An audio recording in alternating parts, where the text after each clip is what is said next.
테오필 고티의 죽은 여자의 사랑. 사랑했느냐고 물으신다면 형제님, 그렇습니다. 기이하고 무서운 이야기라서 66이 된 지금도 그 기억의 잿더미를 들추는 것이 두렵습니다. 형제님께는 아무것도 감추지 않겠지만 경험이 별로 없는 영혼에게는 이런 이야기를 하지 않을 것입니다. 너무나 기괴해서 저에게 정말로 있었던 일인지 믿기지가 않습니다. 저는 3년이 넘도록 기이하고 악마적인 환영의 놀이개였습니다. 보잘것없는 시골 사제인 제가 매일 밤 꿈에서 하느님의 가호로 그것이 정말 꿈이었길 바랍니다. 그 꿈에서 저는 저주받은 삶, 활락과 사르다나팔루스의 삶을 살았습니다. 한 여자에게 몰입한 단 한 번의 황홀한 시선으로 제 영혼을 빼앗겼던 것 같습니다. 그러나 마침내 하느님과 수호 성인의 도움으로 저를 붙잡고 있던 악령을 쫓아버렸습니다. 저라는 존재가 밤에는 완전히 다른 존재로 변했습니다. 낮에는 성사를 수행하고 기도에 열중하는 정숙한 주님의 사제이고, 밤에는 눈을 감자마자 여자와 개와 말에 박식한 젊은 귀족이 되어 술을 마시고 도박을 하며 신성을 모독했습니다. 그리고 새벽이 되어 잠에서 깨어날 때가 되면 이번에는 반대로 다시 잠들어 사제가 되는 꿈을 꾸는 것 같았습니다. 그 목류적 삶에서 겪은 일과 했던 말은 기억에 남아 지울 수가 없었습니다. 저는 한 번도 사제관 밖으로 나간 적이 없는데도 제가 하는 말만 듣는다면 속세와 아무런 연고 없이 깊은 숲속 작은 교구에서 평생 늙어간 보잘것없는 신학생이 아니라 마치 세상 풍파를 모두 겪고 돌아와 파란만장했던 인생을 주님의 품에서 마치고자 종교에 귀의한 사람인 것처럼 느껴질 것입니다. 그렇습니다. 저는 이 세상 그 누구도 해보지 못한 기괴하고 격렬한, 심장이 터져버리지 않은 것이 놀라울 만큼 강렬한 사랑을 했습니다. 아, 그 밤들은 정말. 저는 아주 어렸을 때부터 성직에 대한 소명을 느꼈습니다. 그래서 제가 받은 교육은 모두 그 방향으로 이루어졌고, 24살이 될 때까지 저의 삶은 그저 긴 수련 기간일 뿐이었습니다. 신학교를 마치고 모든 과정을 하나하나 완수하자 어른 신부님들은 제가 아직 많이 젊기는 하지만 가공할 만한 최종 단계를 통과하기에 적합하다고 판정하셨습니다. 저의 사제 서품일이 부활 주간으로 정해졌습니다. 저는 세상에 나가본 적이 없습니다. 저에게 세상이란 중학교와 신학교의 울타리 안이 전부였습니다. 여자라고 불리는 존재가 있다는 것은 알고 있었지만 그에 대한 생각을 구체화할 수는 없었습니다. 저는 완벽하게 순수한 상태였습니다. 나이 들고 몸이 불편하신 어머니를 1년에 단 2번 뵈었는데 그것이 저와 바깥 세상을 연결하는 유일한 관계였습니다. 저는 아무런 후회도 없었습니다. 돌이킬 수 없는 이 선택 앞에서 저는 어떠한 주저함도 없었습니다. 기쁨이 가득 차고 마음이 조급했습니다. 결혼을 앞둔 젊은이도 이보다 더 뜨거운 열정으로 시간을 손꼽아 세고 있지는 않았을 겁니다. 저는 잠도 들지 못한 채 미사를 집전하는 꿈만 꾸었습니다. 저에게 사제가 된다는 것보다 더 아름다운 일은 없었기에 왕이나 시인이 될 수 있다 해도 거절했을 것입니다. 저의 야망은 그 이상을 바라지 않았습니다. 이런 말을 하는 이유는 저에게 일어난 일이 얼마나 저라는 인물에게 일어날 수 없었던 것이었는지, 제가 얼마나 설명 불가능한 현혹의 희생자였는지 말씀드리기 위해서입니다.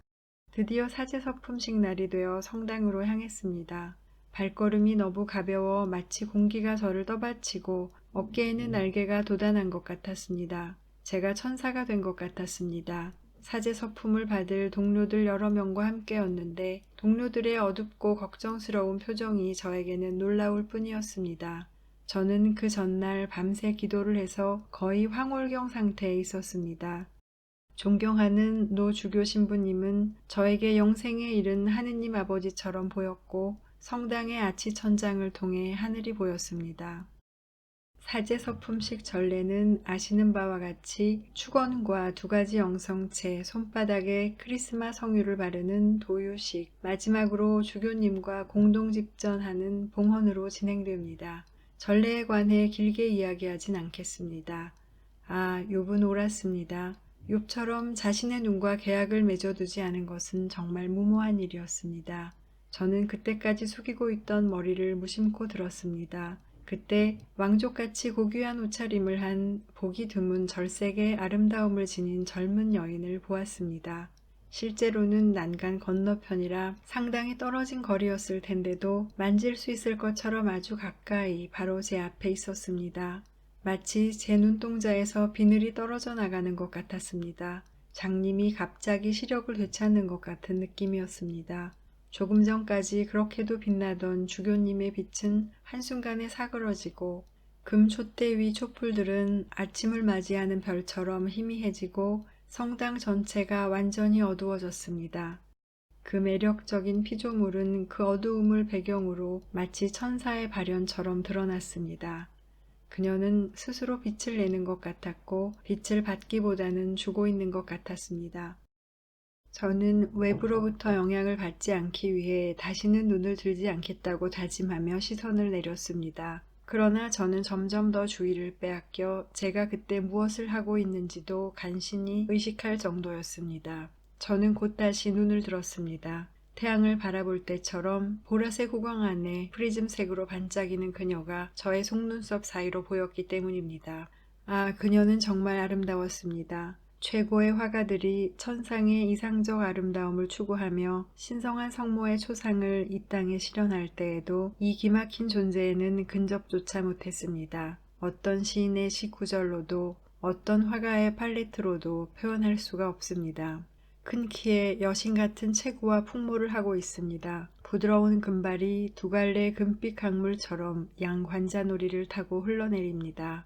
쓰고 있는 왕관은 여왕 같아 보이게 합니다. 푸른 빛이 돌 정도로 희고 투명한 이마가 갈색에 가까운 아치 눈썹 위에 넓고 편안하게 펼쳐져 있습니다. 생기 가득한 저항할 수 없는 눈빛이 바다 초록색 눈동자의 독특함을 더욱 강렬하게 해줍니다. 굉장한 눈이었습니다. 그 눈은 단숨에 한 남자의 운명을 결정해버립니다. 그 눈은 인간의 눈에서는 한 번도 본 적이 없는 살아있는 투명한 불꽃 같은 열정으로 촉촉하게 빛났습니다. 저는 그 눈에서 빛이 화살처럼 쏟아져 나와 곧장 제 심장에 꽂히는 것을 분명히 보았습니다. 그 눈에서 빛나는 불꽃이 하늘에서 오는지 지옥에서 오는지 알 수 없었지만 그 둘 중 하나인 것은 분명했습니다. 그 여자는 천사이거나 악마, 어쩌면 둘 다였습니다. 만인의 어머니인 이브의 모태에서 태어나지 않은 것만은 분명합니다. 물이 고운 치아가 그녀의 붉은 미소 안에서 반짝이고 분홍 공당 같은 사랑스러운 볼에는 입을 움직일 때마다 작은 보조개가 패었습니다. 코는 그 섬세함과 당당함으로 고귀한 출신을 말해주고 있었습니다. 만우석들이 반쯤 드러난 어깨에 매끄럽고 윤기 나는 피부 위에서 반짝이고 그녀의 목과 색이 비슷한 금빛 굵은 진주 목걸이는 가슴 위로 내려왔습니다. 그녀는 마치 뱀이나 가슴을 젖히며 머리를 세우는 공작 같은 몸짓으로 고개를 들고는 했는데 그 굽이치는 동작으로 목을 감싸고 있는 은철망 같은 투명한 최신 자수 레이스 동정이 가볍게 흔들렸습니다.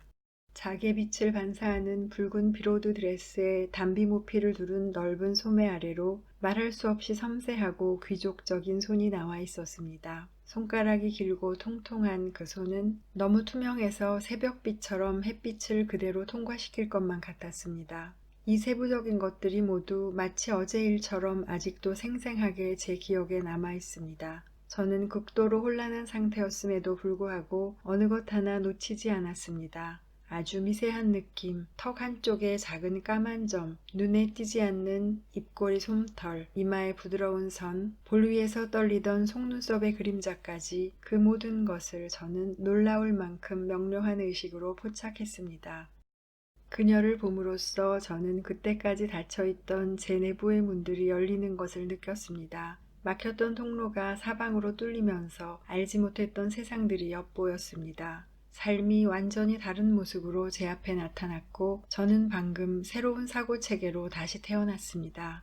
저는 끔찍한 두려움에 사로잡혔습니다. 흘러가는 1분 1분이 저에게는 1초 같기도 하고 한 세기 같기도 했습니다. 그럼에도 사제 서품식은 계속되었고 제 안에서는 싹트는 욕망이 맹렬히 그 세계로 향하는 입구를 막아서고 있어 저는 그 세계에서 멀어지고 있었습니다. 네 라고 대답하면서도 저는 아니요 라고 말하고 싶었습니다. 제 내면의 모든 것은 제 혀가 제 영혼에게 가하는 폭력에 대해 저항하고 항의했습니다. 저의 의지와 상관없이 알 수 없는 힘이 저의 목으로부터 제 대답을 끄집어내었습니다. 많은 처녀가 억지로 정해준 남편을 거부하겠다고 단단히 결심하고 결혼식 제대로 향하지만 결국은 아무도 그 계획을 실현에 옮기지 못하는 것이나 가련한 수련 수녀들이 서원하는 순간 베일을 찢어버리겠다고 결심하지만 결국 그 베일을 쓰는 것도 아마 이와 같을 것이라고 생각했습니다. 우리는 모든 사람 앞에서 엄청난 스캔들을 일으키고 많은 사람들의 기대를 저버릴 용기가 없습니다. 모든 사람의 의지와 시선이 납으로 만든 외투처럼 당신을 짓누릅니다. 또한 제도들은 아주 잘 만들어져 있어 모든 것은 다시 되돌릴 수 없도록 이미 정해져 있으므로 저의 사념은 그 무게를 이기지 못하고 그냥 무너집니다. 미지의 아름다운 여인의 눈빛은 서품식이 진행됨에 따라 변해갔습니다. 처음에 부드럽고 다정했던 눈빛이 점점 이해받지 못한 것에 대한 불만과 경멸을 드러냈습니다. 저는 사제가 되고 싶지 않다고 외치기 위해 산이라도 하나 통째로 뽑을 수 있을 만한 노력을 했습니다. 그러나 할 수가 없었습니다. 제 혀는 입천장에 못 박혀버렸고 제 거부 의지를 표현할 아주 작은 몸짓조차 할 수가 없었습니다. 저는 분명히 깨어 있었지만 악몽을 꾸는 것과 같았습니다. 그 악몽 속에서 저는 생사가 걸린 단 한마디를 외치려 하지만 할 수가 없었습니다. 그녀는 제가 순교자만큼 고통받는 것을 안타까워하는 것 같았습니다. 저를 격려하기 위해 신성한 약속을 가득 담은 눈길을 던졌습니다. 그녀의 눈은 그 눈길 하나하나가 19절을 만들어내는 시와 같았습니다. 그녀는 저에게 이렇게 말하고 있었습니다. 당신이 나의 것이 된다면 나는 당신에게 하느님의 천국보다 더 큰 행복을 드릴게요. 천사들조차 당신을 질투할 거예요. 당신이 둘러쓸 그 장례식 수의는 찢어버리세요. 나는 아름다움이며 젊음이고 생명입니다. 나에게 오세요. 우리는 사랑 그 자체가 될 거예요. 여호와가 어떤 보상을 해줄 수 있나요? 우리의 삶은 꿈처럼 흐를 것이고 영원한 입맞춤이 될 거예요. 그 성배의 포도주를 뿌려버리세요. 그러면 당신은 자유입니다. 나는 당신을 미지의 섬으로 데려갈 거예요. 당신은 은으로 된 궁전 아래 황금 침대 위에서 내 가슴을 베고 잠들 것입니다. 나는 당신을 사랑해서 당신의 신으로부터 당신을 빼앗고 싶어요. 당신의 신 앞에는 얼마나 많은 고결한 영혼들이 그에게 도달하지도 않을 사랑을 파도같이 뿌리고 있는지 몰라요. 저는 한없이 감미로운 리듬으로 이렇게 말하는 것을 들은 것 같았습니다. 그녀의 눈길은 정말로 소리를 내는 것 같았고 그 눈들이 저에게 보낸 이 말들은 마치 보이지 않는 입으로 제 영혼 속에 불어넣는 것처럼 제 가슴 깊이 울려 퍼졌습니다. 저는 하느님을 포기할 준비가 되었다고 생각했지만 제 마음은 기계적으로 서품 의식의 전례를 마치고 있었습니다.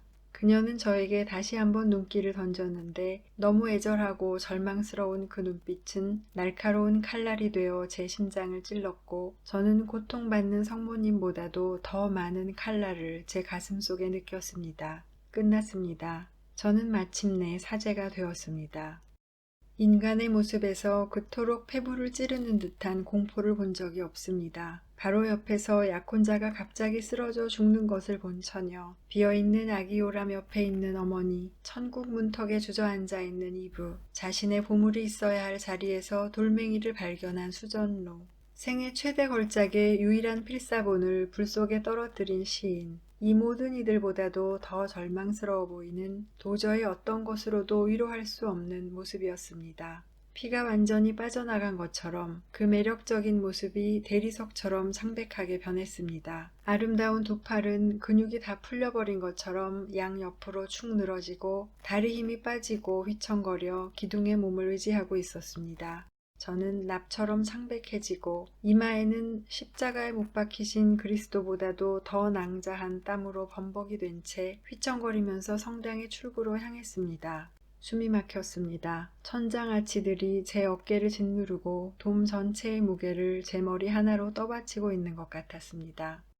제가 성당의 문턱을 지날 때 갑자기 제 손을 잡는 손이 있었습니다. 그 여자의 손이었습니다. 저는 여자의 손을 한 번도 잡아본 적이 없었습니다. 그 손은 뱀의 표피처럼 차가웠지만 그 손이 남긴 여운은 벌겋게 달궈진 쇠처럼 불에 타는 듯 했습니다. 그녀였습니다. 불행하고 불행한 자여, 당신 무슨 짓을 한 건가요? 라고 낮은 소리로 말하고 나서 군중 속으로 사라졌습니다. 노주교님이 지나가시면서 엄한 표정으로 저를 보셨습니다. 저는 세상에서 가장 이상한 표정을 하고 있었습니다. 얼굴은 창백해졌다가 붉어졌다가 하고 현기증이 났습니다. 동료 한 사람이 저를 안쓰럽게 여겨 저를 부축해서 데리고 왔습니다. 그렇지 않았다면 저는 혼자서 신학교로 돌아오는 길을 찾지도 못했을 것입니다. 길 모퉁이에서 그 신참 사제가 다른 쪽으로 고개를 돌린 순간 이상한 옷차림을 한 흑인 시종 한 명이 제게 다가왔습니다. 그는 발걸음을 멈추지 않은 채 모서리에 금세공이 장식된 작은 지갑을 저에게 주면서 감추라는 신용을 했습니다. 저는 그 지갑을 소매 안에 넣고 방에 돌아와서 혼자가 될 때까지 그대로 두었습니다.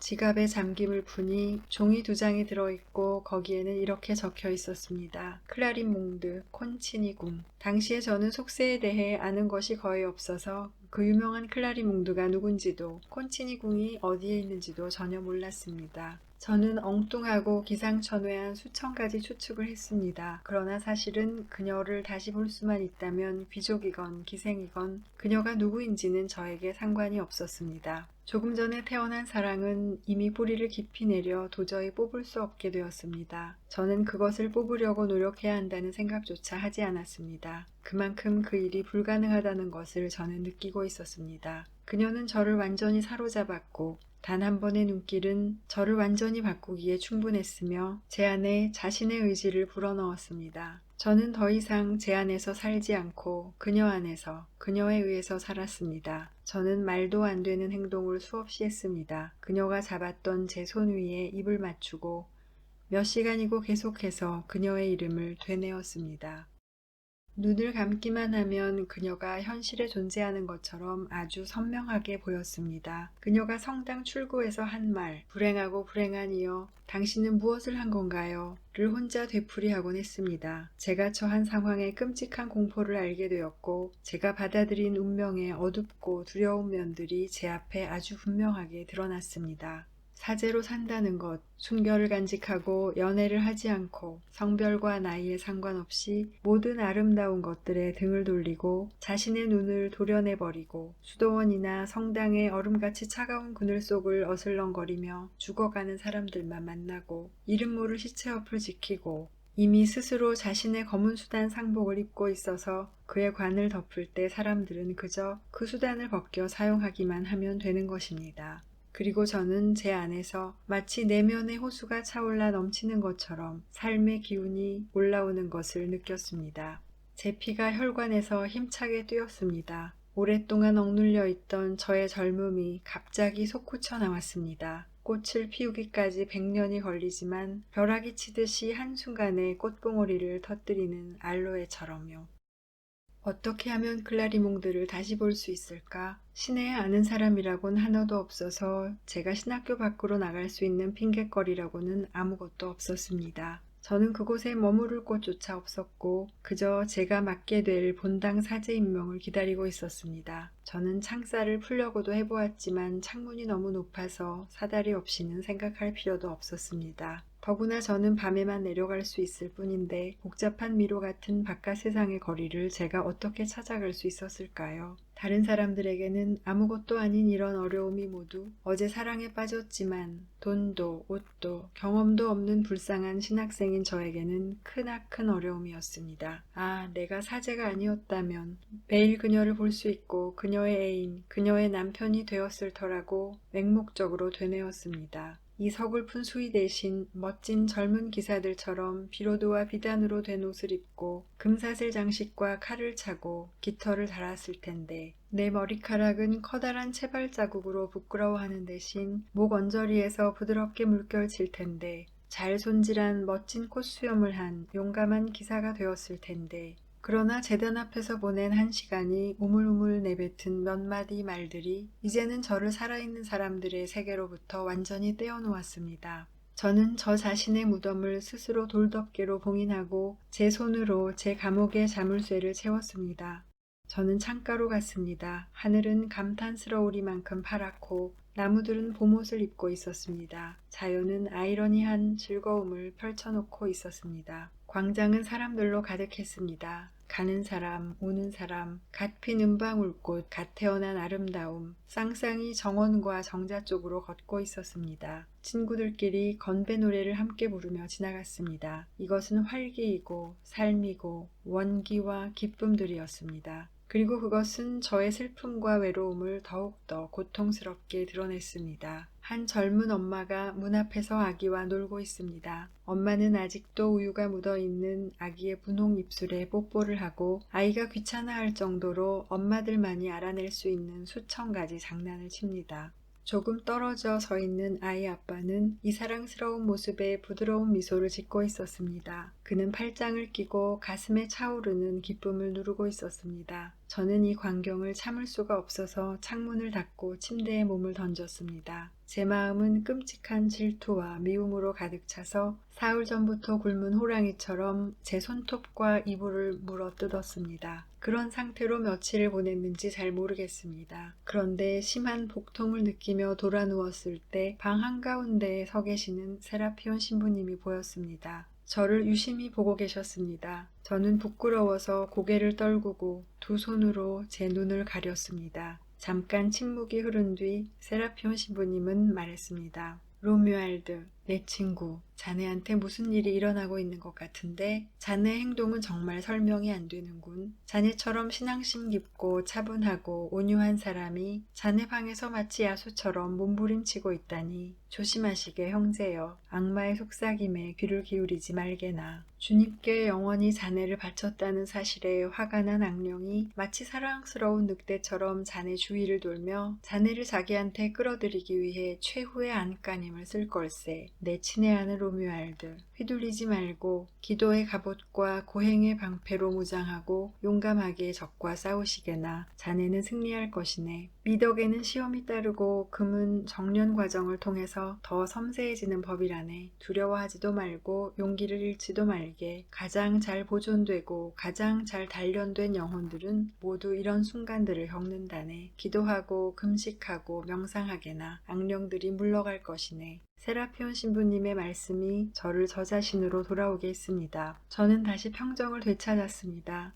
나는 자네가 시 본당 신부로 임명되었음을 알리러 왔네. 그곳 본당 신부님이 얼마 전에 돌아가셔서 주교님께서 나에게 자네가 그곳에 정착하는 것을 도우라고 지시하셨다네. 내일 떠날 준비를 하게. 저는 고개를 끄덕여 그렇게 하겠다고 대답했고 신부님은 나가셨습니다. 저는 미사경본을 펼쳐 기도문을 읽기 시작했습니다. 그러나 곧 문장들은 제 눈앞에서 서로 엉켰고 줄을 잇는 생각들로 머리가 혼란스러웠습니다. 제 손에서 책이 미끄러져 떨어졌지만 저는 그것도 미처 의식하지 못하고 있었습니다. 그녀를 다시 보지 못하고 내일 떠난다. 이미 우리 사이에 놓인 불가능에 또 하나를 더하는 것. 기적이 일어나지 않는 한 그녀를 다시 만날 수 있다는 희망을 영원히 잃어버리는 것이었습니다. 그녀에게 편지를 쓴다? 그러면 그 편지는 누구를 통해서 전달할 수 있을까요? 이런 성복을 입고 누구에게 제 마음을 드러낼 수 있을까요? 저는 끔찍한 공포를 느꼈습니다. 그리고 세라피온 신부님이 악마의 관계에 대해서 말씀하신 것이 떠올랐습니다. 제가 겪은 일의 기묘함, 클라리몽드의 초자연적인 아름다움, 그 눈에서 뿜어져 나오던 인광, 그 손에 불타는 것 같은 느낌, 저를 순식간에 혼란에 빠뜨리고 제 안에 갑작스러운 변화를 일으켜 제 신앙심을 한순간에 무너뜨린 이 모든 것이 분명히 악마의 존재를 보여주는 것이었습니다.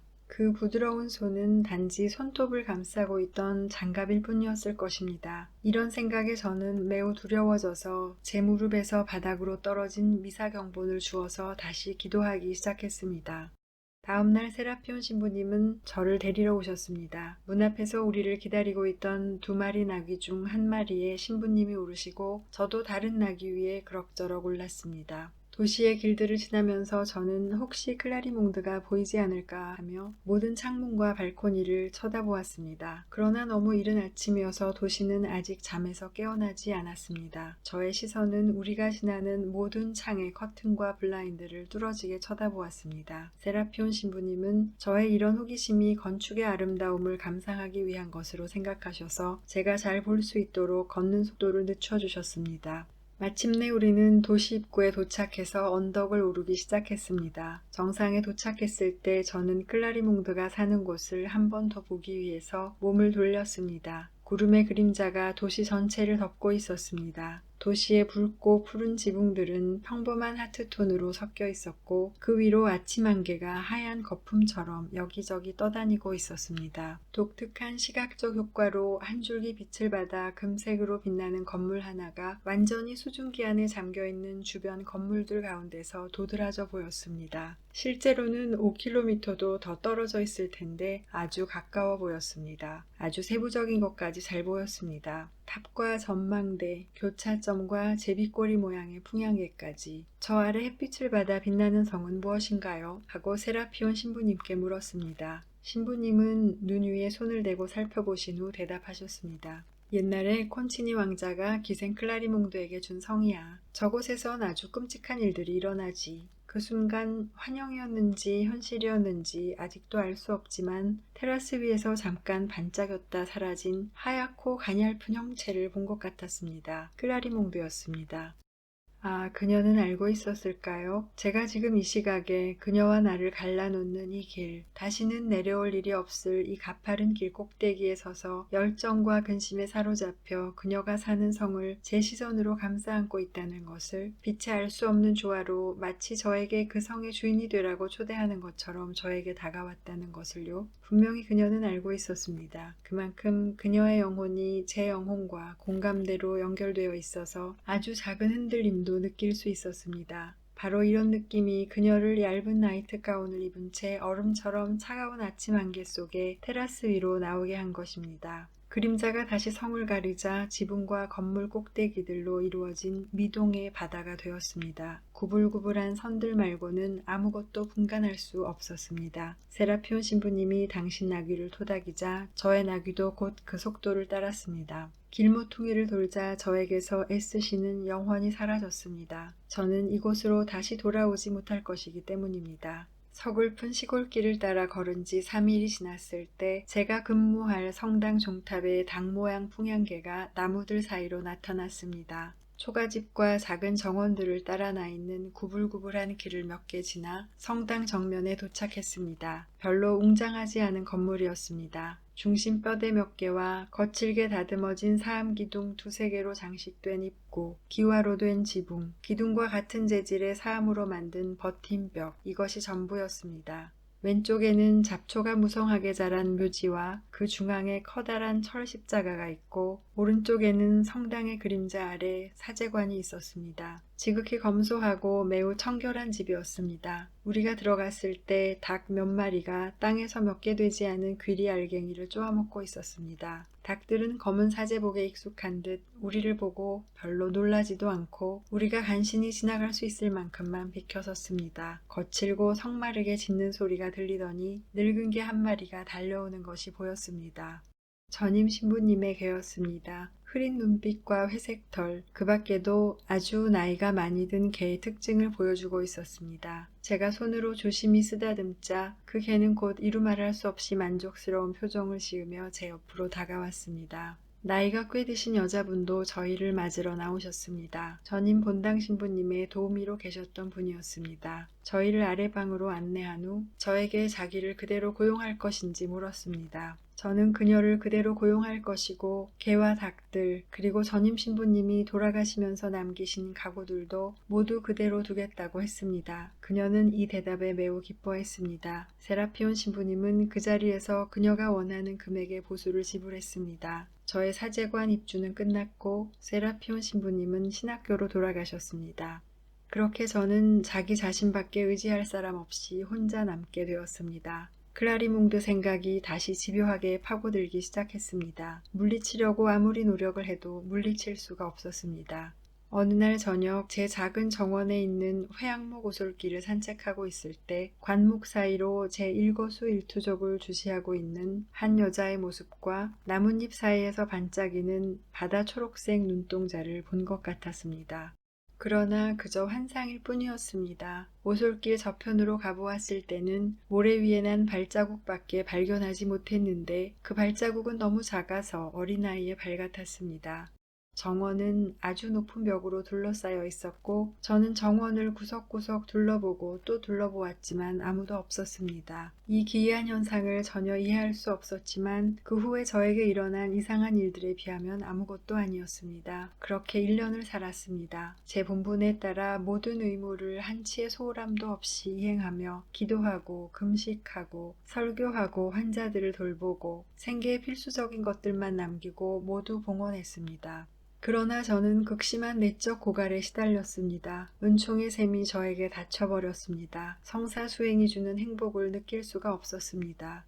제 생각은 다른 곳에 가 있고 클라리몽드가 한 말이 무심코 반복되는 후렴구처럼 제 입술에서 자주 새어나왔습니다. 아, 형제님, 이것을 명심하십시오. 한 여자에게 단 한 번 던진 시선 때문에, 보기에는 대단치 않은 그 잘못 때문에 저는 여러 해 동안 가장 비참한 혼돈 상태를 겪어야 했습니다. 저의 인생이 완전히 혼란스러워져 버렸습니다. 저의 이런 낭패에 대해서 극복을 해도 다시 더 깊은 나락으로 떨어지곤 했던 그 낭패들에 대해서 더 길게 이야기하지 않겠습니다. 곧바로 결정적인 계기가 되었던 상황을 말씀드리겠습니다.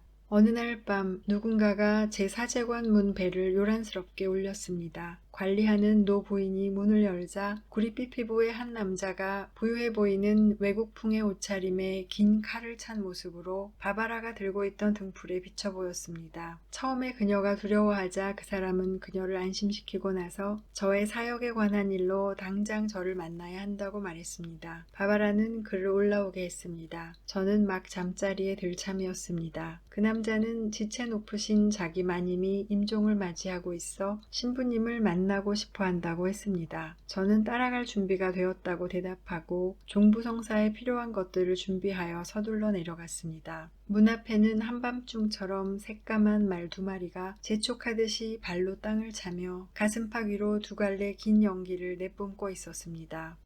그 사람은 제 말에 등자를 잡고 제가 말 위에 오르는 것을 도와주고 나서 자신은 한 손으로 말 안장 손잡이를 누르며 훌쩍 뛰어 다른 말 위에 올라탔습니다. 그가 무릎을 조이고 고삐를 늦추자 그의 말이 쏜살같이 출발했습니다. 그가 고삐를 잡고 있던 제가 탄 말도 전속력으로 달리기 시작했고 같은 속도를 유지했습니다. 우리는 길을 집어삼키고 있었습니다. 대지가 우리 아래서 회색 줄무늬가 되어 지나가고 나무들의 검은 실루엣이 일탈한 군대처럼 달아나고 있었습니다. 숲을 지날 때는 그 어두움이 너무 짙고 두터워서 불길한 공포로 살갗에 소름이 돋아나는 것을 느꼈습니다. 말발굽이 자갈에 부딪혀 일으키는 깃털 모양의 불꽃이 우리가 지나간 자리에 흔적을 남겨 밤늦은 그 시각에 누군가 저와 저의 안내자를 보았다면 말탄 2 유령을 보는 악몽을 꾸는 것으로 생각했을 것입니다. 도깨비불이 때때로 길을 가로지르고 멀리서 야생 고양이들의 눈이 야광빛으로 번쩍이는 숲속 깊은 곳에서는 갈까마귀들이 처절한 소리를 내며 울었습니다. 말갈기는 점점 더 헝클어지고 옆구리에서는 땀이 흘러내렸습니다. 코에서는 거친 소리를 내며 몰아쉬는 숨결이 터져나왔습니다. 그러나 마부는 말의 힘이 떨어지는 듯하면 사람의 소리라고 믿기지 않는 목청 깊이에서 울려나오는 소리를 질러 말을 독려했고 그러면 말들은 다시 격렬하게 달리기 시작했습니다.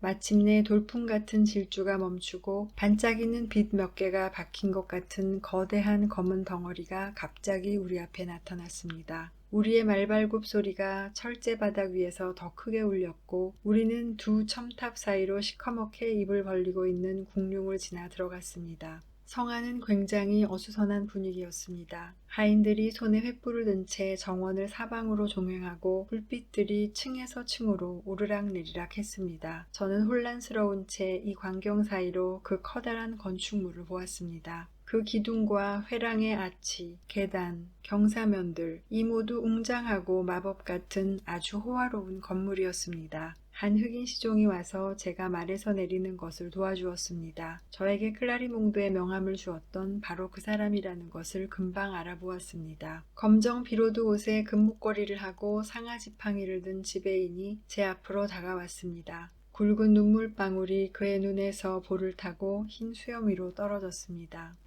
너무 늦었습니다, 신부님. 너무 늦었어요. 그가 고개를 저으며 말했습니다. 영혼은 구하지 못하셨지만 불쌍한 육신이라도 지켜보아 주세요. 그는 제 팔을 잡고 주검이 있는 방으로 안내했습니다. 저도 그에 못지않게 비통했습니다. 그 고인이 바로 그렇게 미치도록 사랑한 클라리몽드일 수밖에 없다는 것을 알았기 때문입니다. 기도대가 침대 옆에 놓여 있었습니다. 청동잔 위에서 팔랑거리는 푸르스름한 불꽃이 방 안 전체에 희미하고 수상한 빛을 던지고 여기저기 가구이거나 가장자리 장식의 것으로 보이는 그림자가 하늘거리고 있었습니다. 테이블 위 조각이 새겨진 화병에는 시든 흰 장미 한 송이가 담겨 있었는데 그 꽃잎 중 하나만 남고 나머지는 모두 향기로운 눈물처럼 꽃병 아래 떨어져 있었습니다. 부서진 검은 가면, 부채, 가지각색 분장 도구들이 소파 위에 흩어져 있어서 죽음이 이 호화로운 저택에 예고 없이 갑자기 찾아왔다는 것을 알려주었습니다. 저는 감히 침대로 시선을 두지 못한 채 무릎을 꿇고 그 여인과 저 사이에 무덤을 놓아 이제 고인이 된 그 이름을 제 기도에 추가할 수 있도록 해주신 하느님께 감사하며 열정적으로 시편을 읊기 시작했습니다. 그런데 기도 속도가 조금씩 느려지며 저는 점점 환상 속으로 빠져들었습니다. 이 방은 전혀 주검을 안치하고 있는 방의 모습이 아니었습니다. 제가 평소에 장례식 밤샘에서 맡던 시체 냄새 같은 악취 대신 오리엔탈 향을 태울 때 나는 은근한 향기, 뭔지 알 수 없는 여자의 사랑스러운 향기 같은 것이 따뜻한 공기 안에 부드럽게 떠다녔습니다. 이 희뿌연 빛은 시체 옆에서 깜빡거리며 노란 반사광을 내뿜는 야등이라기보다는 쾌락을 위해 일부러 어스름하게 만든 조명 같았습니다. 클라리몽드를 영원히 잃어야 하는 이 순간에 다시 만나게 된 이 기이한 우연을 생각하자 회한의 한숨이 제 가슴에서 흘러나왔습니다. 마치 제 뒤에서도 누군가가 한숨을 내쉰 것 같아서 무의식적으로 뒤를 돌아보았습니다. 메아리였습니다. 그런데 뒤를 돌아보는 바람에 지금까지 눈길을 피하고 있던 유해가 안치된 침대로 시선이 갔습니다. 금색 술로 묶인 커다란 꽃무늬가 있는 붉은 다마스쿠스 커튼 아래 손을 가슴 위에 모으고 누워있는 주검이 보였습니다. 눈부시게 하얀 리넨 베일로 덮여있는 그녀는 커튼의 검붉은 색을 배경으로 더욱 도드라져 보였습니다. 베일은 아주 얇아서 죽음조차 굳혀버릴 수 없었던 백조의 목처럼 물결치는 그녀의 아름다운 선을 그대로 드러내 주었습니다.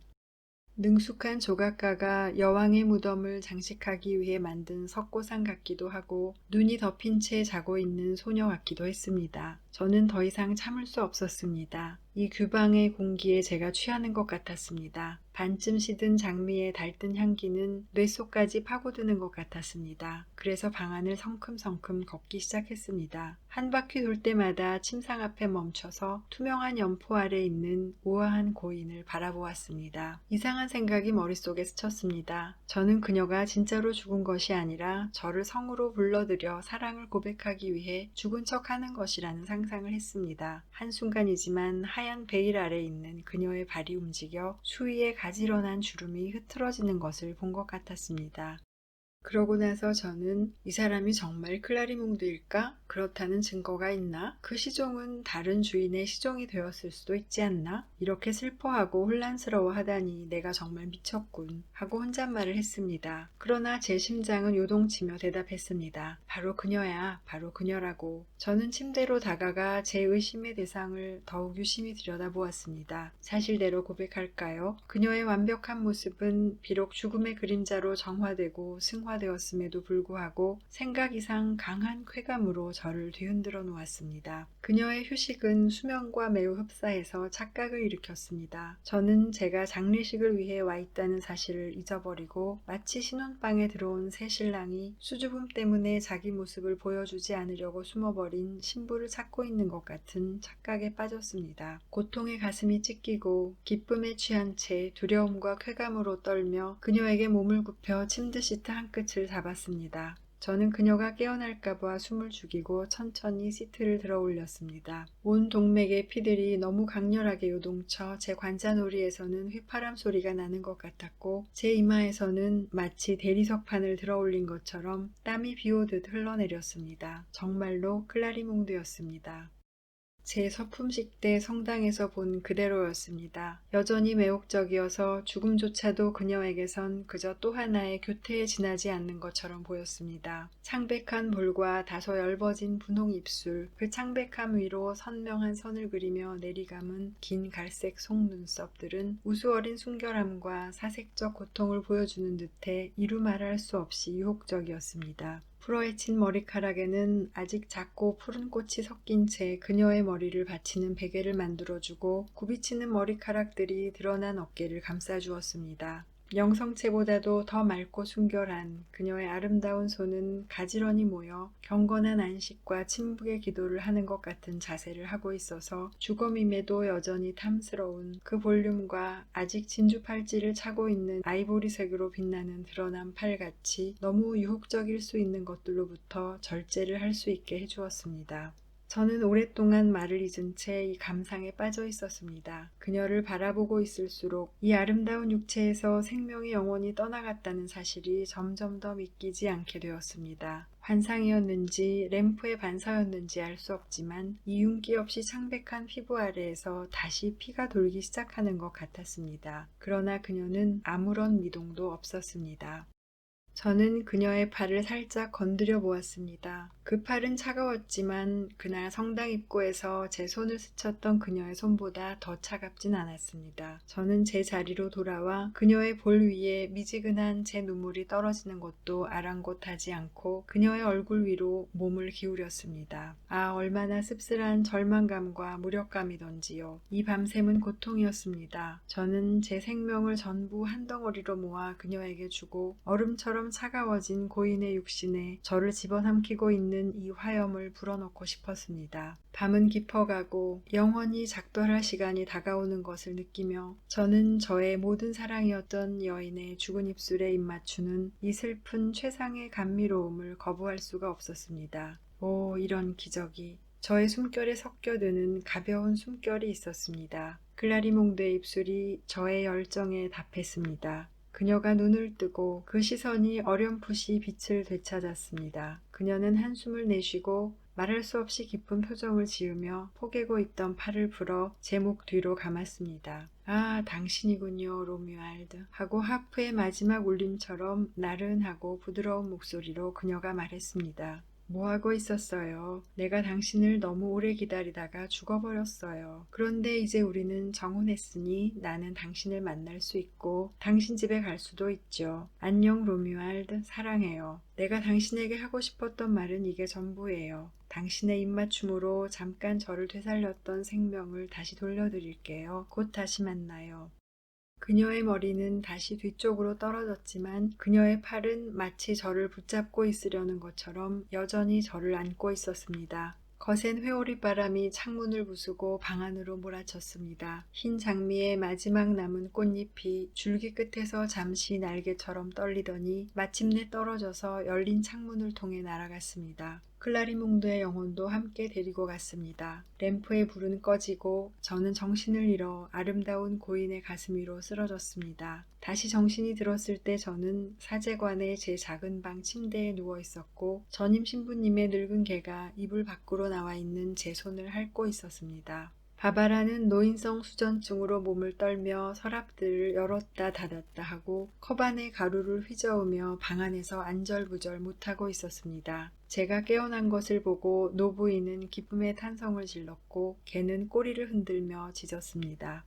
그러나 저는 너무 허약해져서 움직일 수도 한마디 말도 할 수가 없었습니다. 그 후 저는 제가 사흘 동안 그런 상태로 거의 느껴지지도 않을 만큼 숨을 쉬는 것 말고는 아무런 생존의 기미도 없는 상태였다는 것을 알게 되었습니다. 이 사흘은 제 삶에 속하지 않는 것입니다. 그 시간 동안 제 영혼이 어디에 갔었는지 전혀 알 수가 없습니다. 아무런 기억이 없습니다. 바바라는 그날 밤 저를 찾아왔던 그 구릿빛 피부의 남자가 그 다음날 아침 덮개가 있는 가마에 저를 태워서 데려다 놓고 곧바로 돌아갔다고 했습니다. 저는 다시 다시 생각을 할 수 있게 되자마자 그 치명적인 밤의 상황을 하나하나 되짚어 보았습니다. 처음에 저는 마법 같은 환상의 놀이개가 되었던 것으로 생각했지만 감지가 가능한 현실적 상황이었다는 점 때문에 이 가정은 효력을 잃고 말았습니다.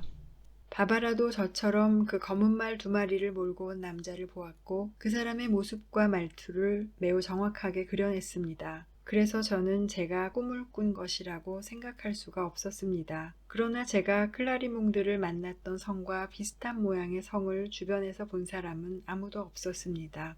어느 날 아침 세라피온 신부님이 들어오시는 것이 보였습니다. 바바라가 신부님께 제가 아팠던 사실을 보고해서 신부님이 한 걸음에 달려오신 것입니다. 이러한 열의는 분명 저에 대한 인간적 애정과 관심을 보여주는 것이었지만 저는 당연히 반가워야 할 그 방문이 별로 달갑지가 않았습니다. 세라피온 신부님의 눈에는 꿰뚫어보고 신문하는 듯한 무언가가 있었고 그것이 저를 불편하게 했습니다. 그 앞에서 저는 부끄러웠고 죄책감이 들었습니다. 가장 먼저 그는 제 내면의 혼란을 알아챘고 저는 그의 통찰력이 원망스러웠습니다. 신부님은 부드러운 척한 말투로 제 건강에 관해 물으시면서 2개의 누런 사자 눈동자를 저에게 고정시켰습니다. 그리고 그 시선을 마치 탐지기처럼 제 영혼 깊숙이 꽂았습니다. 그리고 나서 저에게 본당 관리에 관해서 몇 가지 질문을 했습니다. 이곳에 있는 것이 마음에 드는지, 사역이 없는 자유시간은 무엇을 하며 보내는지, 지역 주민들과 친분은 좀 쌓았는지, 즐겨 읽는 책은 무엇인지 이런 부류의 질문을 수없이 했습니다. 저는 그 질문에 최대한 간단히 대답했는데 신부님은 제 대답이 끝나기도 전에 또 다른 질문을 했습니다. 물론 이 대화는 그가 하고 싶었던 말과는 상관이 없었습니다. 그러다가 아무런 준비 없이 갑자기 생각난 듯 그리고 또다시 잊어버릴까봐 걱정되어서 하는 것처럼 저에게 말씀하셨습니다. 그 선명하고 생생한 목소리는 마치 최후의 심판 나팔 소리처럼 제 귀에서 울렸습니다. 그 유명한 기생 클라리몽드가 최근에 사망했다네. 8일 밤낮으로 계속된 문란한 연회 끝에 죽었다는군. 그건 지옥만큼이나 끔찍한 것이었다네. 벨사차르와 클레오파트라의 연회만큼이나 혐오스러운 것들이 그곳에서 재현되었다지. 하느님 맙소사. 우리가 지금 어떤 시대에 살고 있는 건지. 연회객 시중을 듣는 노예들은 모두 구릿빛 피부를 하고 알 수 없는 언어를 사용해서 나에게는 모두 진짜 악마 같아 보이네. 그들이 입은 제복은 그중 가장 평범한 것도 황제의 연회복으로 사용할 수 있을 정도지. 클라리몽드에 관한 기괴한 이야기는 항상 수없이 있어왔고 그녀의 정부들은 모두 잔인하고 끔찍한 최후를 맞이했어. 사람들은 그 여자가 구울, 여자 흡혈귀라고 하지만 나는 파괴의 악마인 바알의 현신이라고 생각하네. 신부님은 이야기를 마치고 당신이 하신 이야기가 저에게 어떤 영향을 주는지 살피기 위해서 저를 그 어느 때보다도 유심히 지켜보았습니다. 클라리몽도의 이름을 들을 때 저는 몸을 흠칫하지 않을 수 없었습니다. 더구나 그녀의 사망 소식은 제가 그날 밤 목격한 장면과 이상하리만치 유사해서 저를 고통스럽게 했고 혼란과 두려움 속으로 빠뜨렸습니다. 저는 의연하려고 했었지만 그런 상태는 감출 수 없이 제 표정에 드러났습니다. 세라피온 신부님은 근심 어린 엄한 시선으로 저를 보시고 말씀하셨습니다. 대자님, 내가 대자님께 경고를 드려야 할 것 같네. 대자님은 지금 심연에 발을 들여놓고 있다네. 거기로 떨어지지 않도록 조심하게나. 사탄의 발톱은 길고 무덤은 항상 신실하지 않다네. 글라리몽드의 묘석은 세 겹의 밀랍으로 봉해버려야 할 것이야. 사람들 말에 의하면 그녀가 죽은 것은 이번이 처음이 아니네. 하느님께서 자네를 보호하시길 기도하네, 로뮤알드. 이 말을 마친 후 세라피온 신부님은 천천히 문 쪽으로 걸어가셨고 그 길로 곧 S로 돌아가셔서 다시 뵙지 못했습니다. 저는 완전히 회복해서 일상의 업무로 복귀했습니다. 클라리몽드의 기억과 노 신부님의 말씀이 항상 제 머릿속에 남아 있었습니다. 그러나 세라피온 신부님이 예견했던 장례의식을 확인할 만한 이상한 사건은 하나도 일어나지 않았습니다. 그래서 저는 신부님의 걱정과 저의 공포가 지나친 것이었다고 믿기 시작했습니다. 그러던 어느 날 밤 꿈을 꾸었습니다. 잠이 막 들려는 순간 저는 제 침대의 커튼이 열리고 막대 위에서 고리가 밀리면서 요란한 소리를 내는 것을 들었습니다. 저는 팔꿈치를 짚고 벌떡 일어났습니다. 제 앞에 서 있는 여자의 그림자가 보였습니다. 저는 클라리몽드를 금방 알아보았습니다. 그녀는 무덤에 놓아두는 것과 같은 모양의 작은 램프를 들고 있었습니다. 그 빛은 그녀의 가는 손가락에 투명한 분홍빛을 던지고 신압으로 엷어지며 불투명한 우윳빛으로 드러난 팔까지 이어졌습니다. 그녀가 입은 옷이라고는 장례 침상에서 덮고 있던 린네르 수의가 전부였습니다. 옷을 적게 걸친 것을 부끄러워하는 것처럼 가슴께 주름을 손으로 잡고 있었지만 그녀의 손은 너무 작았습니다. 그녀는 너무 하얘서 창백한 램프의 불빛 아래 수의 색깔과 살 색깔이 구분되지 않았습니다. 몸의 윤곽을 그대로 드러내는 얇은 천에 쌓인 그녀는 생명을 부여받은 여자라기보다는 고대 대리석 조각상, 목욕하는 여인에 더 가까웠습니다. 살았거나 죽었거나 조각상이거나 여인이거나 그림자이거나 육신이거나 상관없이 그녀는 여전히 한결같이 아름다웠습니다. 다만 눈동자의 초록빛은 다소 흐려지고 한때 너무 붉었던 그 입술은 이제 그녀의 볼처럼 엷고 부드러운 분홍색이 되었습니다. 제가 보았을 때 머리카락에 섞여 있던 작은 파란 꽃들은 이제 모두 말라서 꽃잎이 거의 다 떨어졌습니다. 그래도 그녀는 여전히 매혹적이었습니다. 너무나도 매혹적이어서 방금 일어난 일의 기이함과 그녀가 제 방에 어떻게 들어왔는지 설명할 수 없음에도 불구하고 저는 한순간도 두려움을 느끼지 않았습니다. 그녀는 테이블 위에 램프를 내려놓고 제 침대 발치에 앉았습니다. 저를 향해 몸을 기울이며 그녀에게서밖에 들어본 적 없는 부드러운 은구슬 같은 목소리로 말했습니다. 내가 많이 기다리게 했죠. 내 사랑 로뮤알드. 내가 당신을 잊었다고 생각했을 거예요. 하지만 저는 아주 멀리에서 오는 거예요. 아무도 아직 되돌아온 적이 없는 곳에서요. 내가 떠나온 그곳에는 달도 해도 없어요. 그냥 공간과 그림자가 있을 뿐이죠. 길도 오솔길도 없고 발을 디딜 땅도 날갯짓할 공기도 없어요. 그래도 저는 여기에 이렇게 왔어요. 사랑은 죽음보다 강하니까 마침내 죽음을 이겨내는 거예요. 아, 여행하는 동안 정말 음울한 것들과 끔찍한 얼굴들을 보았어요. 강인한 의지로 이 세상에 다시 돌아온 내 영혼이 그 육신을 찾아내서 거기에 다시 정착하기까지 얼마나 고통스러웠는지 몰라요. 사람들이 덮어놓은 묘석을 들어올리느라 얼마나 많이 힘들었던지. 이런 제 불쌍한 손바닥이 상처투성이가 됐어요. 어서 나으라고 여기 입 맞춰주세요, 내 사랑. 그녀는 자기의 차가운 손바닥을 차례로 제 입에 갖다 댔고 저는 실제로 여러 번 입을 맞추었습니다. 그렇게 하는 저를 그녀는 아주 편안한 미소를 지으며 바라보았습니다. 저의 수치스러움을 고백합니다. 저는 세라피온 신부님의 조언과 제가 되찾았던 본분을 완전히 잊어버렸습니다. 저는 아무런 저항도 없이 첫 번째 유혹에 무너졌습니다. 악마의 유혹을 물리치려는 노력조차 하지 않았습니다. 클라리몽드의 피부의 신선함이 제 안에 스며들었고 제 몸 위로 쾌락의 전율이 흐르는 것을 느꼈습니다. 가여운 사람. 제가 목격한 그 모든 것들에도 불구하고 저는 아직도 그 사람이 악마였다는 것을 믿기 어렵습니다. 적어도 그렇게 보이지는 않았습니다. 사탄이 자기의 발톱과 뿔을 그보다 더 잘 숨길 수는 없었을 겁니다. 그녀는 발꿈치를 아래로 접어넣은 채 무심한 듯 교태를 부리는 듯한 자세로 침대 가장자리에 쪼그리고 앉았습니다. 가끔 그 작은 손을 제 머리카락 사이로 넣어 동그랗게 말기도 했습니다. 마치 제 얼굴에 어울리는 새로운 머리 모양을 찾는 것처럼. 저는 가장 죄스러운 안일함으로 그냥 내버려 두었고 그녀는 그 모든 동작을 하며 매혹적으로 속삭였습니다. 놀라운 점은 이렇게 이상한 사건들이 일어나고 있는데도 제가 전혀 놀라지 않고 있었고 가장 기괴한 일을 아주 단순한 것으로 받아들이게 하는 환각 속에서 모든 것이 아주 쉬웠고 완벽하게 자연스러워 보였다는 것입니다. 내 사랑 로뮤알드, 나는 당신을 만나기 오래전부터 당신을 사랑했어요. 당신을 찾아서 모든 곳을 다 헤맸어요. 나는 늘 당신 같은 사람을 꿈꿔왔는데 바로 그 치명적인 순간에 성당에서 당신을 발견한 거예요. 저는 곧바로 바로 이 사람이야 라고 했죠. 내가 잘 간직해왔고 늘 지니고 있고 앞으로 가져올 모든 사랑을 담은 시선을 당신께 던졌어요. 추기경을 파멸시키고 왕을 모든 궁중인들이 보는 앞에서 내 발치에 무릎 꿇게 할 그런 시선이었죠. 그런데 당신은 흐트러지지 않았고 당신의 신을 저보다 더 사랑했지요.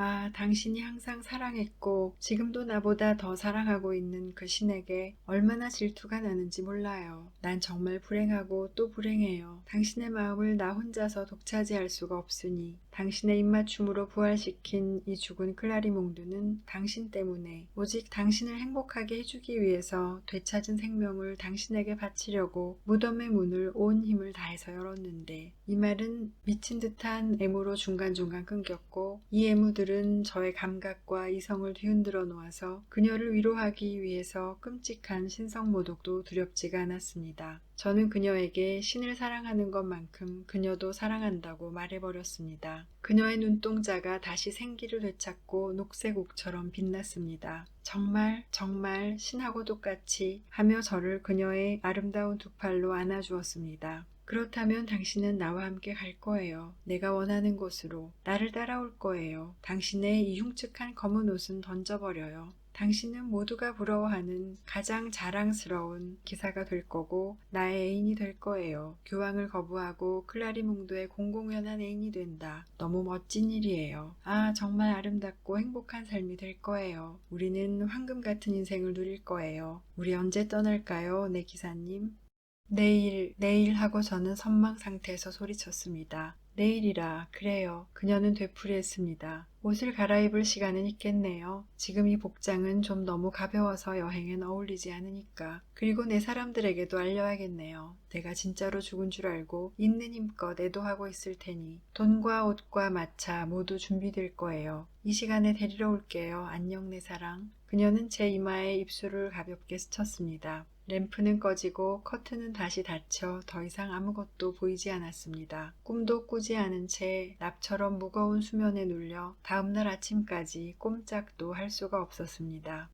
저는 평소보다 늦게 잠자리에서 일어났고 그 기괴한 환영의 기억으로 종일 뒤숭숭했습니다. 저는 그것은 순전히 저의 과도하게 달뜬 상상력의 소산이었다고 저 자신을 설득시켰습니다. 그러나 그 감각들이 너무 생생해서 현실이 아니었다고 믿기가 어려웠습니다. 모든 나쁜 생각을 저에게서 멀리 하시고 저의 순결한 수면을 보호해 주십사 하느님께 기도한 후 잠자리에 들면서 앞으로 일어날 일에 대한 두려움이 들었습니다. 저는 곧 깊이 잠들었고 꿈은 계속되었습니다. 커튼이 젖히고 클라리몽드가 보였습니다. 처음에 본 것처럼 하얀 수위에 쌓인 채 창백한 죽은 자의 보라색 얼굴빛을 하고 있지 않았습니다. 이번에는 명랑하고 신선하고 우아했습니다. 금고리가 장식된 새틴 스커트가 보이도록 옆을 말아 올린 멋진 녹색 벨벳 여행 슈트를 입고 있었습니다. 그녀의 금발머리는 묘하게 뒤틀린 흰색 깃털이 장식된 창이 넓은 검정 펠트 모자 아래 커다란 웨이브를 그리며 나와 있었습니다. 손에는 끝에 금 호루라기가 달린 작은 채찍을 들고 있었습니다.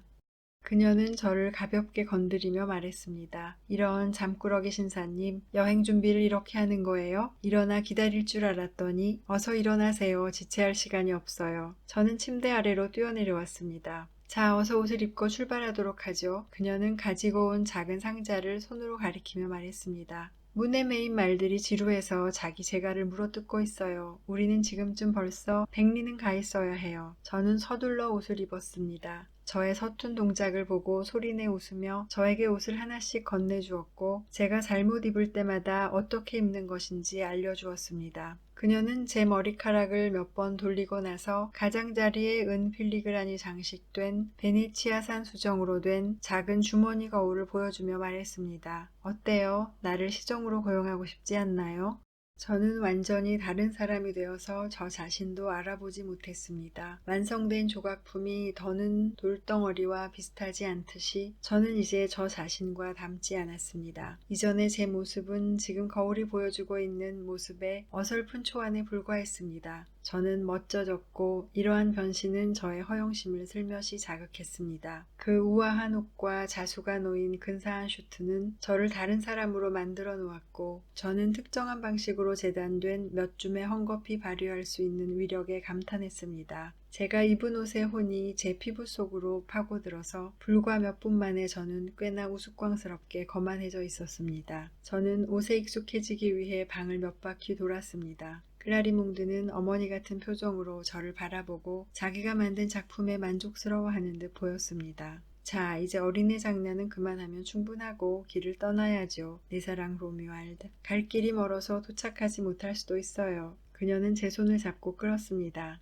문마다 그녀가 건드리기만 하면 저절로 열렸고 우리가 앞으로 지나가도 자는 개는 깨지 않았습니다.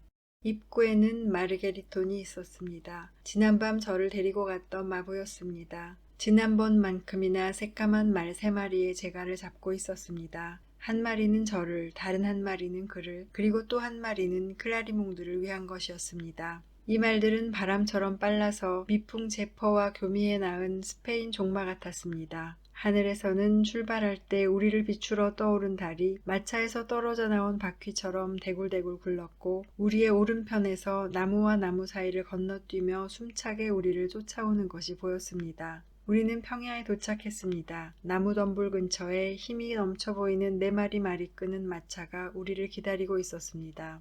우리는 그 마차에 올라탔고 마부는 말들이 미친 듯이 질주하게 했습니다. 제 한쪽 팔은 클라리몽드 허리 뒤로 돌리고 다른 손은 그녀의 손을 잡고 있었습니다. 그녀가 제 어깨에 머리를 기대 그녀의 반쯤 드러난 목이 제 팔에 스치는 것이 느껴졌습니다. 한 번도 경험하지 못한 강렬한 행복감을 느꼈습니다. 그 순간에는 모든 것을 다 잊었습니다. 제가 사제라는 사실이 어머니 뱃속에 있을 때의 기억보다도 더 아득하게 느껴졌습니다. 악령이 제게 행사한 마력은 그토록 컸습니다. 그날 밤 이후 저의 인격은 이분화되었습니다. 제 안에 서로 알지 못하는 2개의 인물이 살았습니다. 어떤 때는 사제가 되는 꿈을 꾸는 신사인 것 같았고 다른 때는 신사가 되는 꿈을 꾸는 사제인 것 같았습니다. 저는 전날 밤에 꾼 꿈과 현실을 구분할 수 없게 되었습니다. 어디서부터 현실이고 어디에서 환상이 끝나는지 알 수가 없었습니다. 거만하고 자유분방한 젊은 귀족은 사제를 조롱하고 사제는 젊은 귀족의 방탕함을 증오했습니다. 제 이중적인 삶은 바로 아무런 접점 없이 서로 얽혀있는 2개의 나선 같은 모양이었습니다. 이렇게 이상한 상태에도 불구하고 저는 단 한순간도 제가 미쳤다고 생각한 적은 없습니다. 저는 이 2가지 삶을 모두 아주 명료하게 인식하고 있었습니다. 단지 한 가지 제가 도저히 이해할 수 없는 것은 이렇게 서로 다른 2 남자에게 같은 자아의 존재를 느끼고 있었다는 것입니다. 자신을 한 작은 마을 교구의 사제라고 믿었다가 클라리몽드의 공공연한 애인 로뮤알드 공으로 생각했다 하는 것이 아주 이상한 사실이라는 것조차 의식하지 못하고 있었습니다. 저는 여전히 그때 제가 베네치아에 있었다고 최소한 그렇게 믿고 있었다고 생각합니다. 저는 아직도 그 기괴한 모험에서 어디까지가 환상이고 어디까지가 현실이었는지 구분할 수가 없습니다. 우리는 베네치아 대운하 위에 있는 거대한 대리석 궁전에 살았습니다. 궁전에는 벽화와 조각상들이 가득했고 클라리몽드의 침실에는 전성기 시절의 티치아노 그림도 2점 있었습니다. 왕이 사는 궁전이라 해도 손색이 없었습니다. 우리는 각자의 곤돌라가 있었고 우리의 고유한 문장과 제복에 어울리는 곤돌라 노래들 그리고 우리만의 음악실과 시인도 있었습니다. 클라리몽드가 삶을 보는 방식은 대담했고 다소 클레오파트라와 같은 면을 지니고 있었습니다. 저로 말하자면 왕자와도 같은 삶을 누렸고 마치 12선지자나 4대 전도사 중 한 사람의 후손이기나 한 것처럼 베네치아 공화국을 하찮게 취급하고 다녔습니다. 저는 총독이 지나간다고 해도 길을 비켜서지 않았을 것입니다. 하늘에서 떨어진 사탄 다음에 그 누구도 저보다 더 오만하고 아나무인인 사람은 없었을 것입니다. 저는 리도또에 갔고 지옥의 유희를 즐겼습니다. 저는 세계 최고의 사교계를 보았고 몰락한 집안의 자식들, 여배우들, 사기꾼들, 기생충들, 그리고 칼을 업으로 하는 자들을 보았습니다. 그런데 이렇게 방탕한 삶에도 불구하고 저는 항상 클라리몽드에 충실했습니다. 그녀를 미치도록 사랑했습니다. 그녀는 권태로움조차도 새롭게 만들었고 변덕스러움조차도 정착하게 했습니다. 클라리몽드를 애인으로 두는 것은 20명의 애인, 모든 여자를 애인으로 두는 것과 같았습니다. 그녀는 항상 변화무쌍하고 새로워서 그녀 자신과도 닮지 않은 진정한 카멜레온이었습니다. 그녀는 당신이 다른 사람과 저지를 불륜을 그녀 자신과 저지르게 합니다. 당신의 마음을 사로잡을 그 여인의 성격, 매력, 미모를 그녀 자신이 완벽하게 구현하는 것입니다. 그녀는 제 사랑을 100배로 돌려주었습니다. 젊은 귀족들이나 10인회의 원로 의원들이 아무리 근사한 구애를 해도 소용이 없었습니다. 포스카리 집안의 한 사람은 결혼까지 제안했으나 그녀는 모두 거절했습니다. 그녀에게 돈은 아주 많아서 그녀가 원하는 것은 바로 이 사랑, 그녀에 의해 깨어났고 처음이자 마지막이 될 이 젊고 순수한 사랑뿐이었습니다. 매일 밤 찾아오는 그 저주받은 악몽만 아니었다면 저의 행복은 완벽했을 것입니다. 그 악몽 속에서 저는 한 마을 교구의 사제였고 낮 동안 제가 저지른 과도한 행동들을 참회하며 자신을 벌하였습니다. 그녀와 함께 있는 것에 익숙해지면서 저는 마음을 놓았고 더 이상 그녀를 만나게 된 사건의 기이함에 대해서는 생각하지 않게 되었습니다. 그래도 세라피온 신부님이 해주신 말씀 몇 마디가 가끔 기억 속에 떠올라 걱정이 되지 않을 수 없었습니다. 얼마 전부터 클라리몽드의 건강이 조금씩 안 좋아졌습니다. 안색이 매일 창백해졌습니다. 진찰원 의사들은 아무도 그 병을 알지 못했고 따라서 무엇을 해야 할지도 몰랐습니다. 그들은 아무 의미 없는 처방만 해주고는 다시 오지 않았습니다. 그러나 그녀는 눈에 띄게 창백해졌고 몸은 점점 더 차가워졌습니다. 그녀는 제가 그날 밤 미지의 성에서 본 주검과 거의 비슷한 상태로 창백해졌습니다. 그렇게 서서히 시들어가는 그녀를 보며 저는 마음이 아팠습니다. 저의 고통을 느낀 그녀는 저에게 부드러우면서도 슬픈 미소를 지었습니다. 그것은 자기가 죽을 것을 아는 사람들의 그 치명적인 미소였습니다. 어느 날 아침 저는 그녀의 침대 옆에 앉아 있었습니다. 1분도 그녀의 곁을 떠나고 싶지 않아서 작은 테이블에서 아침 식사를 하고 있었습니다.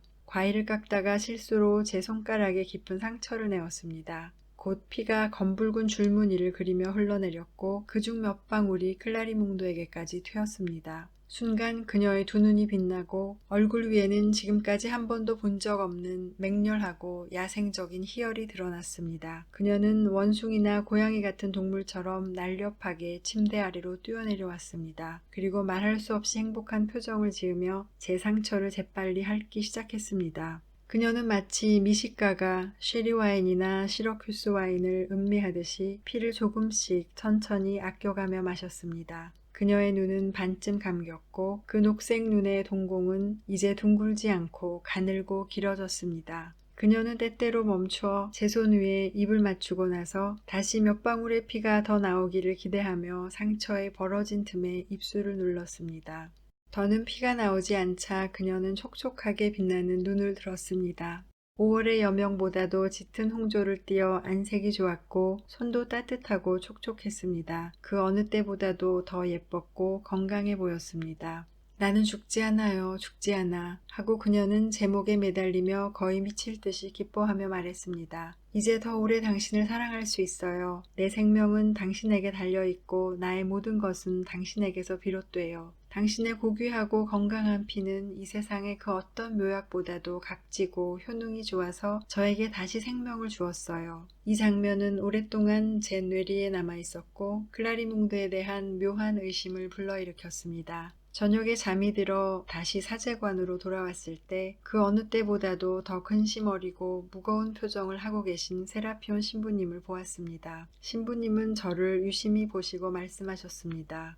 영혼을 빼앗긴 것도 부족해서 이제는 육신까지 잃고 싶은가? 불행한 젊은이, 대체 어떤 함정에 빠져 있는 건가? 몇 마디 되지 않는 이 말씀을 하실 때 그 어조가 저를 강하게 후려쳤습니다. 그러나 그 매서움에도 불구하고 그 느낌은 곧 사라지고 수천 가지 다른 관심거리들이 제 마음에서 그것을 지워버렸습니다. 그러나 어느 날 저녁 저는 클라리몽드가 자신이 거울에 비치는 것을 미처 의식하지 못하고 항상 식사 후에 준비해주던 향료를 넣은 와인잔에 가루를 타는 것을 거울을 통해 보았습니다. 저는 잔을 들고 마시는 척 잔에 입술을 댔다가 나중에 마저 마실 것처럼 가구 위에 내려놓았습니다. 그리고 그녀가 잠시 등을 돌린 사이 식탁 밑에 와인을 버렸습니다. 그리고 제 방으로 들어와 절대 잠들지 않고 무슨 일이 일어나는지 모두 볼 것이라고 단단히 결심하며 잠자리에 들었습니다. 얼마 지나지 않아 클라리몽드가 나이트 가운을 입고 들어와 가운을 벗고 침대 제 옆에 누웠습니다. 제가 잠이 든 것을 확인하고 나서 그녀는 제 팔을 걷고 자기 머리에 꽂았던 금핀을 뺐습니다. 그리고 낮은 목소리로 속삭였습니다. 한 방울만, 내 바늘 끝에 빨간 루비 같은 아주 작은 한 방울만. 당신이 아직 나를 사랑하니까 내가 죽을 수 없어요. 아, 내 가여운 사랑. 당신의 눈부시게 아름다운 검붉은 피를 내가 마실게요. 잘 자요. 내 유일한 보물. 잘 자요, 나의 신, 나의 아이. 아프게 하지 않을게요. 내 생명이 꺼지지 않을 만큼만 당신의 생명을 마실게요. 내가 당신을 이렇게 사랑하지 않았다면 나는 다른 애인들을 만들어 그들의 혈관을 비워버렸겠지만 당신을 알고 난 뒤로는 모두 역겨워졌어요. 아, 아름다운 이팔, 너무 부드럽고 하얀 팔, 이 예쁜 푸른 정맥을 난 절대 찌를 수가 없을 거예요. 이 말을 하면서 그녀는 울었습니다. 그녀가 잡고 있던 제 팔 위로 그녀의 눈물이 떨어지는 것을 느꼈습니다. 마침내 그녀는 결심을 하고 그 작은 바늘로 저를 찔렀습니다. 그리고 흘러나오는 피를 빨기 시작했습니다. 몇 방울 마셨을 뿐인데 그녀는 제 혈관을 비우게 될까 두려워 상처를 즉시 아물게 하는 연고를 바른 뒤 제 팔을 정성껏 작은 붕대로 감아주었습니다. 이제 더 이상 의심할 여지는 없었습니다. 세라피온 신부님의 말씀이 옳았습니다. 그러나 이런 명백한 사실에도 불구하고 저는 클라리몽드에 대한 사랑을 멈출 수가 없었습니다. 저는 기꺼이 그녀가 환영적 존재를 유지할 수 있도록 필요한 피를 다 주고 싶었습니다. 더구나 저는 별로 두렵지 않았습니다. 그녀가 흡혈귀라는 것은 확실해졌지만 제가 보고 들은 것은 저를 안심시켰습니다. 게다가 제 정맥은 쉽게 말라버리지 않을 만큼 튼튼했고 피 몇 방울로 제 생명을 흥정할 필요는 없었습니다. 저는 스스로 제 팔을 가르며 그녀에게 말했을 것입니다. 마셔요. 내 사랑이 내 피와 함께 당신의 몸에 스며들도록. 저는 그녀가 잔에 넣은 약물이나 바늘로 찌르던 장면에 대해서 아무런 내색도 하지 않았고 우리는 완벽하게 조화로운 삶을 이어갔습니다. 그러나 사제로서의 양심은 저를 그 어느 때보다도 큰 혼란에 빠뜨렸습니다. 저는 제 육체를 다스리고 길들이기 위해 어떤 처벌을 더 찾아내야 할지 모르고 있었습니다. 그 모든 환상이 저의 의지 밖에 있었고 제가 참여하지 않았다고는 하나 저는 현실이건 꿈이건 간에 그런 방탕함으로 더러워진 영혼과 불결한 제 손으로 그리스도상을 감히 만질 수가 없었습니다. 저는 그 지겨운 환상에 빠지지 않기 위해 잠을 자지 않으려고 애썼습니다. 온 힘을 다해 졸음에 저항하며 손으로 눈꺼풀을 벌리고 있고 벽에 기대어 서 있었습니다. 그러나 어느새 잠의 모래가 제 눈 속으로 들어왔고 그 모든 노력도 헛되이 저는 지치고 용기를 잃어 항복하고 그러면 잠의 물결이 저를 다시 그 위험한 세계로 데리고 갔습니다. 세라피온 신부님은 저를 매우 강하게 지적하시고 저의 유약함과 열정 부족을 꾸짖으셨습니다. 제가 유난히 동요되었던 어느 날 신부님께서 말씀하셨습니다. 자네를 이 집착에서 구하기 위해서는 한 가지 방법밖에 없네. 극단적인 방법이지만 사용할 수밖에 없지. 중한 병일수록 약도 쓴 법이니까. 나는 클라리몽드가 어디에 묻혀 있는지 알고 있네. 그녀를 무덤에서 꺼내서 자네가 사랑하는 대상이 얼마나 끔찍한 것인지를 자네는 보아야 하네. 구더기들이 갉아먹어 거의 가루가 다 된 소름 끼치는 시체를 위해서 자네의 영혼을 바칠 생각을 다시는 못하도록 자네가 제 정신을 차리게 해줄 것이네. 그동안 이중생활에 지쳐있던 저는 사제와 신사 중 누가 환상에 속고 있는 것인지 확실히 알고 싶다는 생각에 그 제안을 받아들였습니다. 제 내부에 사는 그 두 인물 중 하나를 위해 다른 하나를 죽이거나 아니면 둘 다 죽여야겠다고 결심했습니다. 이런 삶을 계속 이어갈 수는 없었으니까요. 세라피온 신부님은 곡괭이와 지렛대, 등불을 가지고 오셨고 우리는 자정의 묘지로 갔습니다. 세라피온 신부님은 이 묘지의 구조를 잘 알고 계셨습니다. 등불의 어슴푸레한 빛으로 여러 무덤의 비문을 비추어 본 끝에 저희는 무성한 잡초 뒤에 이끼와 기생식물로 절반쯤 가려진 비석 하나를 발견했습니다. 그 비석에 이런 비문 첫 구절이 보였습니다. 살아생전 세상에서 가장 아름다웠던 클라리몽드 여기 잠들다. 바로 여기네 하고 세라피온 신부님이 말했습니다.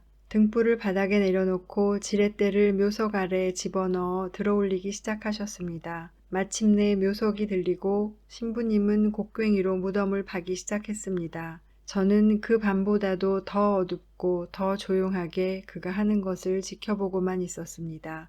신부님은 묘지를 파느라 땀을 흘리고 숨이 찼습니다. 그의 가쁜 숨소리는 죽음의 고통을 맞이한 자의 마지막 신음소리 같았습니다. 아주 이상한 광경이었습니다. 다른 사람들이 우리를 봤다면 우리를 하느님의 사제가 아니라 망자를 욕보이려는 무례한이나 수의 도둑으로 생각했을 것입니다. 세라피온 신부님의 열의에는 야만적이고 가혹한 그 무엇이 있어서 그를 선지자나 천사보다는 악마처럼 보이게 했고 등불에 반사되어 움푹 들어간 매우 엄한 표정은 두려움을 불러일으켰습니다. 저는 사지에서 식은땀이 구슬처럼 떨어지는 것을 느꼈고 머리카락은 쭈뼛쭈뼛 제 머리를 당기고 있었습니다. 제 마음속 깊이에서는 세라피온 신부님의 이 엄한 행동을 가증스러운 신성모독처럼 느끼고 있었습니다. 우리 위에 무겁게 걸려있는 한 덩어리 검은 구름에서 삼지창 모양의 불덩어리가 나와 그를 가루로 만들어버렸으면 좋겠다고 생각했습니다. 사이프러스 위에 앉아있던 부엉이들은 등불빛에 불안을 느껴 불평하는 것 같은 소리를 지르며 날아와 먼지투성이 날개로 유리를 두드렸습니다. 여우의 울음소리가 멀리서 들렸고 수천 가지 불길한 소리가 침묵을 깨고 나왔습니다. 세라피온 신부님의 곡괭이가 마침내 관에 부딪히며 판자들이 둔탁하면서도 시끄러운 소리를 냈습니다. 공명을 건드릴 때 나는 끔찍한 소리였습니다. 신부님이 관뚜껑을 열자 대리석처럼 창백한 클라리몽드가 두 손을 모으고 누워 있었습니다. 그녀의 하얀 수의는 머리부터 발까지 한 개의 주름으로 접혀 있었습니다. 그녀의 창백한 입술 한 끝에는 작은 방울이 장미꽃처럼 빛나고 있었습니다. 이 광경을 본 세라피온 신부님은 경노했습니다. 아, 여기 있네, 악마, 더러운 창녀, 피와 돈을 빨아먹는 흡혈귀 하고는 성수채로 십자가를 그리며 시체와 관 위에 성수를 뿌렸습니다. 가여운 클라리몽드의 아름다운 육신은 성수가 닿자마자 먼지로 변했습니다. 반쯤 탄 뼈와 제가 뒤섞인 형체를 알아볼 수 없는 끔찍한 것이었습니다. 이게 바로 자네 애인의 정체일세, 로뮤알드. 그 슬픈 전리품을 저에게 가리키며 신부님은 냉혹하게 말씀하셨습니다. 자네의 아름다운 애인과 또 리도며 푸진으로 놀러 갈 텐가? 저는 고개를 떨구었습니다. 제 안에서 거대한 무언가가 무너지는 것을 느꼈습니다. 저는 다시 사제관으로 돌아왔고 그렇게 오랫동안 이상한 동반을 해온 클라리몽드의 애인 로뮤알드 공은 초라한 사제를 떠났습니다. 다만 그 다음 날 밤 저는 클라리몽드를 보았습니다. 그녀는 성당 입구에서 처음 만났을 때처럼 말했습니다. 불행하고 불행하니여 무슨 짓을 한 거예요? 왜 그 멍청한 신부의 말을 들은 거예요? 당신은 행복하지 않았던가요? 내가 무엇을 했다고 내 비루한 무덤을 파헤치고 나의 비참한 허물을 드러냈나요? 우리의 영혼과 육신의 교감은 이제 모두 끝이 났어요. 안녕, 당신은 나를 그리워할 거예요. 그녀는 연기처럼 공중에 사라졌고 그 후 다시는 그녀를 보지 못했습니다. 아, 그녀의 말은 맞았습니다. 저는 여러 번 그녀를 그리워했고 아직도 그녀가 그립습니다. 제 영혼의 평화는 비싼 대가를 지불했습니다. 하느님의 사랑으로 간신히 그녀의 사랑을 대체했습니다. 자, 형제님, 여기까지가 제 젊은 시절의 이야기입니다. 여자에게 눈길을 주지 마십시오. 시선은 항상 땅에 두고 걸으십시오. 당신의 영혼이 아무리 순결하고 평온해도 영생을 잃어버리는 데에는 1분도 걸리지 않으니까요.